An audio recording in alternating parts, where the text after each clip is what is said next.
नमस्कार दोस्तों, मैं हूं मोतीलाल आलमचंद्र। आज हम आपको भिक्षु चाणक्य के स्तूप के बारे में जानकारी देंगे। एक्चुअली जो स्तूप दिखाई दे रहा है, ये चाणक्य भिक्षु के द्वारा इसमें दान देने संबंधी उल्लेख इसकी वेदिका के भाग पर मिलता है।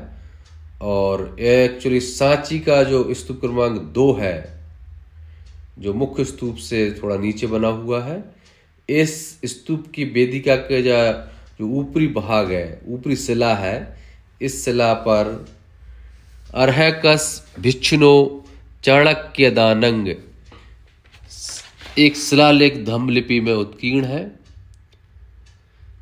इसका अर्थ हुआ अर्हत भिक्षु चाणक्य का दान, डोनेशन ऑफ अर्हता भिक्षु चाणक्य।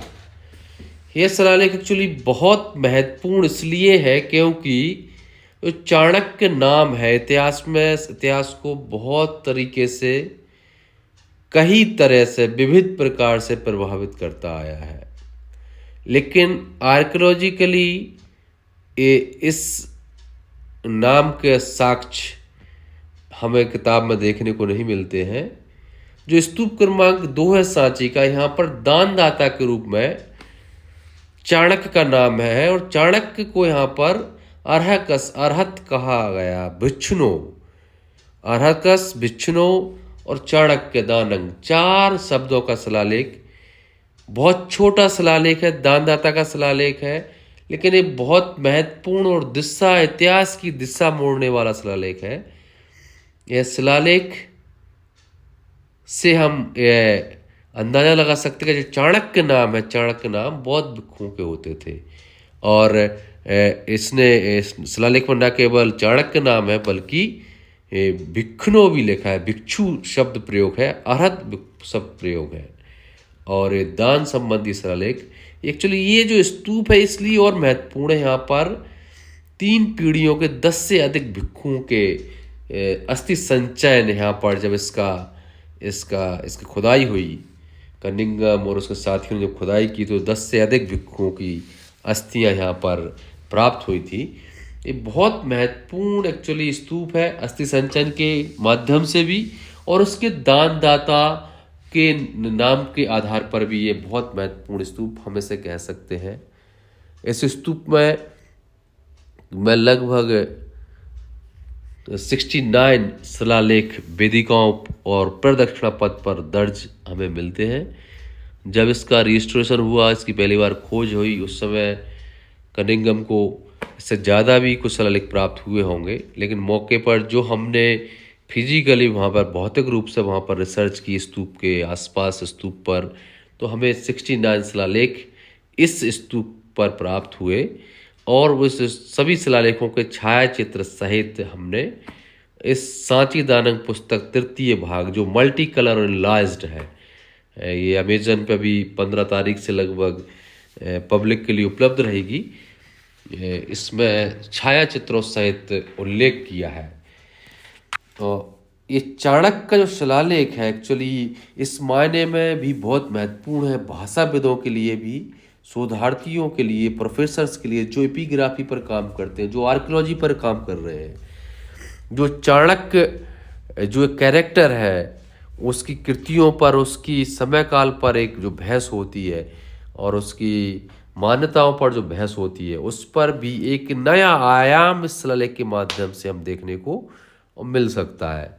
एक्चुअली सम्राट अशोक के शिलालेखों में हमें चपड़ लिपिकार, जो आपके ब्रह्मगिरी शिलालेख है, सिद्धापुरा शिलालेख है, जटिंगा रामेश्वर शिलालेख, जो तीनों शिलालेख वर्तमान में कर्नाटक के में स्थित हैं और वहाँ पर हमें चपड़ नाम मिलता है। लेकिन सांची में हमें न केवल चाणक्य बल्कि यहाँ पर सुवाहित और मूलगिरी लेखक, सुवाहित लिपिकार, और इसके साथ ही भाणक, चाणक्य तो है, भाणक भी यहाँ पर हमें दर्ज मिलते हैं। भाणक में सेलक का नाम हमें दर्ज मिलता है, महिला अनुराधा का नाम हमें भाणक के रूप में दर्ज मिलता है।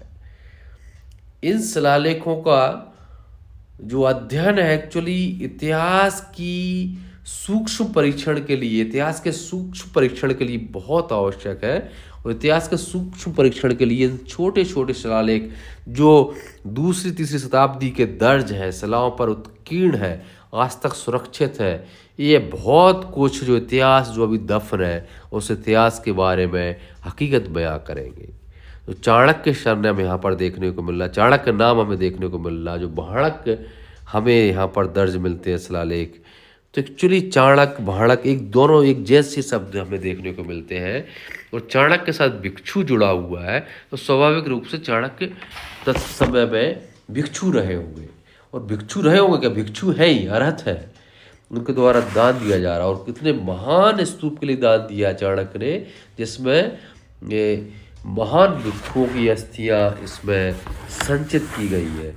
इस स्तूप में जो महान भिक्षु है, जो विनायक के महान ज्ञाता थे, विनायक के सृजन करता थे, इस पर जो एक शिलालेख हमें देखने को मिलता है वो बहुत महत्वपूर्ण है। सबिन विनय का नंग अरहंग का सब को तंग, उपाधिये अरहंग चावाची शुभ जाय तंग विनायक। विनायक अर्थात विनय का पालन करने वाले, विनायक नायक, विनय के नायक, जो विनय में उच्च स्तर प्राप्त कर लिया, जिन्होंने विनय को का उच्च स्तर छू लिया है। इसके अलावा यहाँ पर काश्यप गोत्रस, काश्यप गोत्र के मध्यम हरिति पुत्र, बछा सुबिजायत, काकनव पवसन,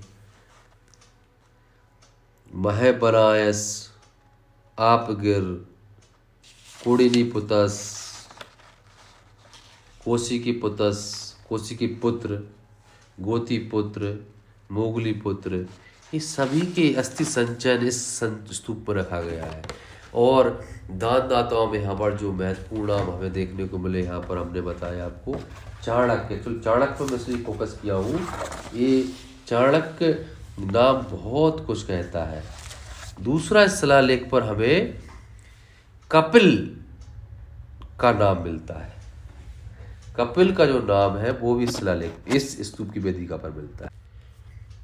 कपिल का जो शिलालेख है, अय कपिलस दानंग,